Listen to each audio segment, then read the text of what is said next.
From ABC News, 2020 continues. Once again, Barbara Walters. We like to keep you on top of the hottest new trends that are making an impact across the country. We've brought you some that are fun or strange, but the one you're about to see is simply hard to believe, and we warn you, violent. And we've taken the worst out of it. It's a bare-fisted contest of brute strength and strategy, a spectacle that has drawn both ardent fans who call it sport and adamant critics who want it to be banned. Whose side will you take in this fight? Well, before you choose, let Tom Jarrell take you inside the world of ultimate fighting. Consider this. Dan Severn is regarded as the champion of a sport so brutal, so violent.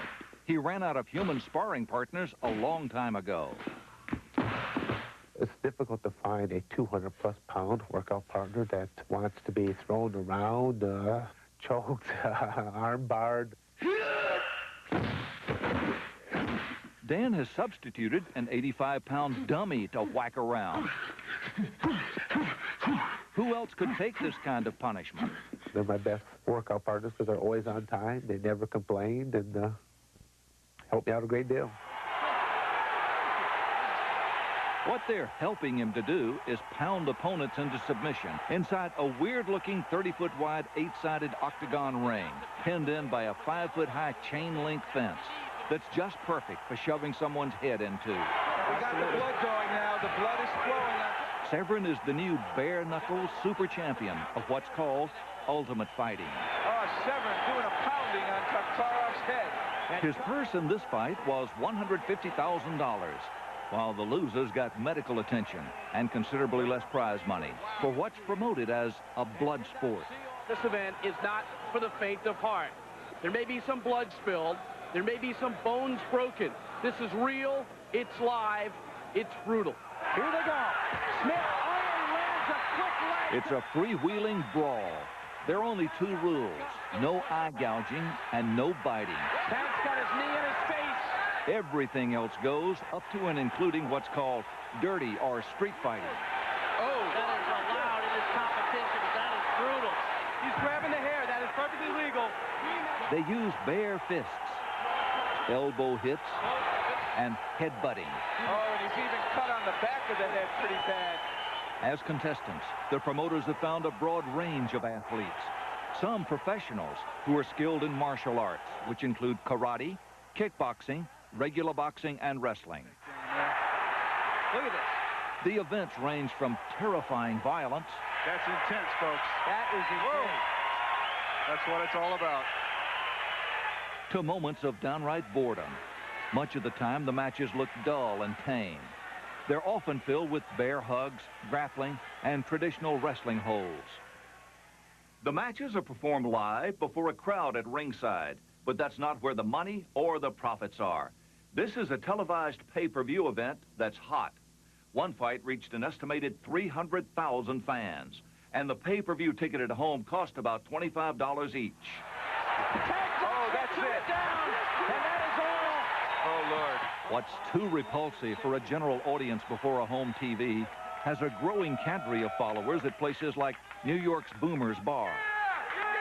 Their eyes were locked on the pay-per-view screens during the controversial championship event, and most of these fans loved it.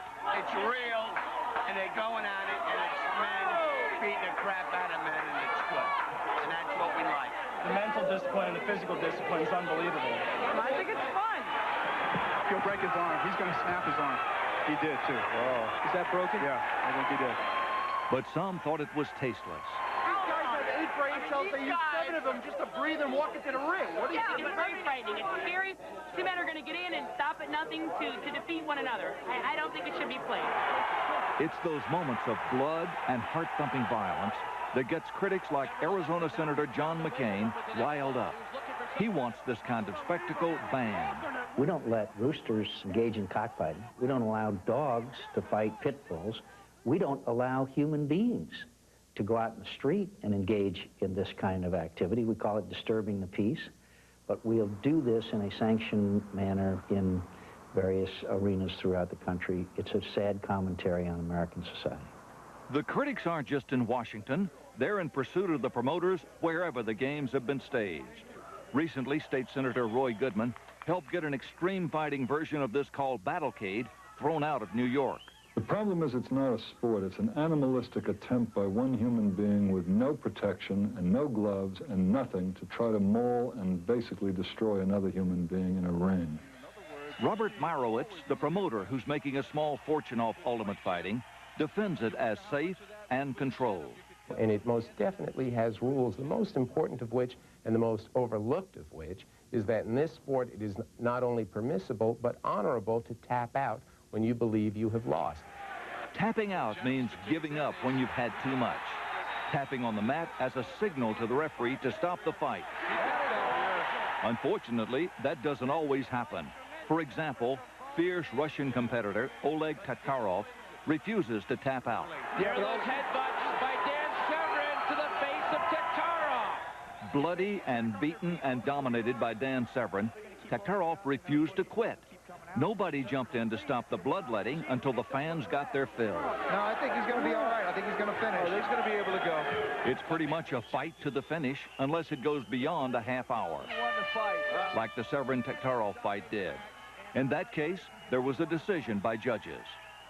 Dr. George Lundberg, editor of JAMA, the Journal of the American Medical Association, says this is a sport courting a disaster. There's no question but that the hazards are extreme. The hazards to soft tissue and skin are the greatest, with cuts being what you'd expect in many people. But much more severe things than that can happen, up to and including broken necks, strangulation with a fractured larynx, damage to the brainstem and spinal cord. To the head from a seer. Meyerowitz scoffs at accusations like that. He claims there have been no deaths or serious injuries in these fights. He steps up too hard. Wow! You say no one is injured, and yet blood on the canvas is all part of the promotion that you and your people are putting out. You don't bleed without injuries, do you? Bleeding doesn't mean you're hurt, as I'm sure you know. Injuries to the head bleed easily and profusely without being of any real consequence. We have never had an injury, even with blood, where any combatants had to spend a night in the hospital. Promoters claim there are many safeguards to end the match. Besides tapping out, the referee can end the match. The ring doctors can step in, or the cornerman can throw in the towel. Dan, all the pounding, the elbows, the fist. We asked the new champion of Ultimate Fighting, Dan Severin, and his wife Terry, whether the dangers of the sport worry them. The night of the fight, I don't watch it. I scrub the floors, I scrub the walls. I do anything to keep my mind occupied, and I wait for a phone call. Terry likes to put on a confident air, but it's clear she's concerned about serious injury to her husband. My father calls me from California. Our fans will call and tell me, he won. Do you want to know how he won? No. I had people call and ask me, how much will he win? I don't know how much he'll win. I don't care how much he'll win. I just want to know that he's okay. Dan, who spends some of his day keeping in shape for the matches, Let's do that one more time. the remainder training with children in classic wrestling, doesn't himself appear to be worried about injuries. Well, I've come home with a black eye. That's the extent of my injuries. In the drive to win, could you badly hurt someone? No, I don't think so. You know, personally, I've been hurt far worse in amateur wrestling. Far worse in amateur wrestling. But other contestants haven't fared as well, some suffering broken bones, chipped teeth, and cuts, especially to the eyes and face. However, the promoters point out that many sports have a high risk of injury. Theismann is hurt. It's my contention that you watch any football game and you see jerseys full of blood. You watch any boxing match and you see fighters full of blood. You watch any hockey game and you see blood streaming. Let's be real.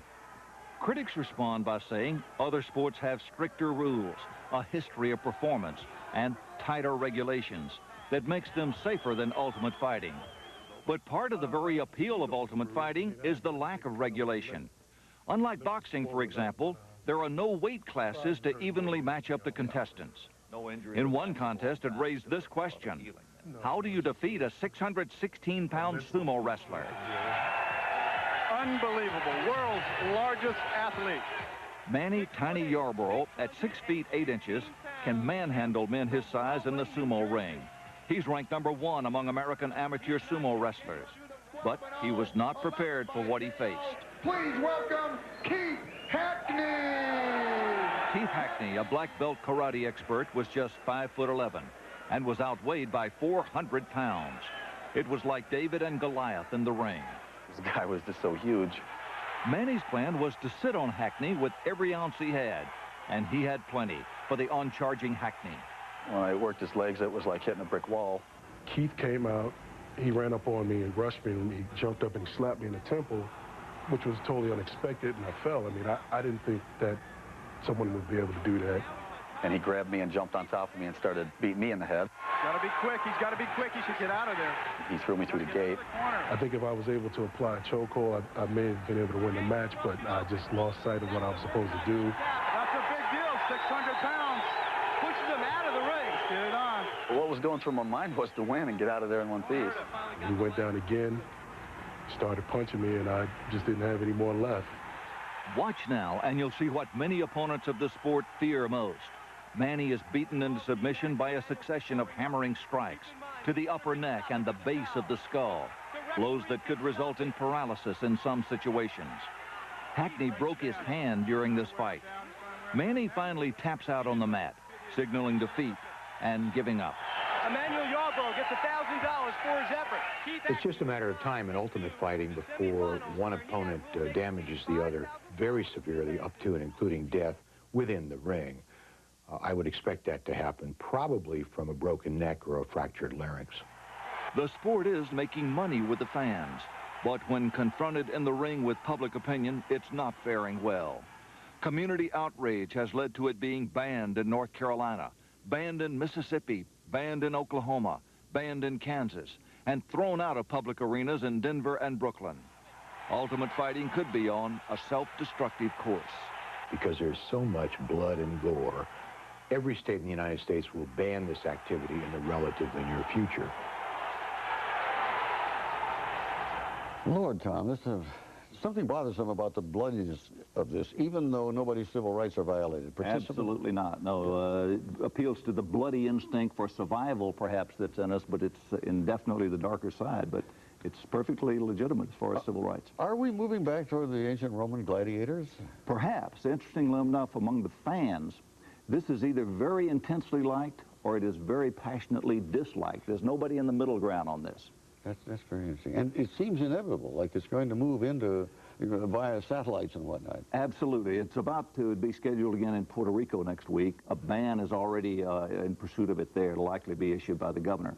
But they can just move somewhere else, beam it back by satellite from anywhere in the world, and it's going to be coming toward our homes. It's on us. I guess we're going to have a handle on ultimately how to deal with excessive testosterone in the human race. Perhaps.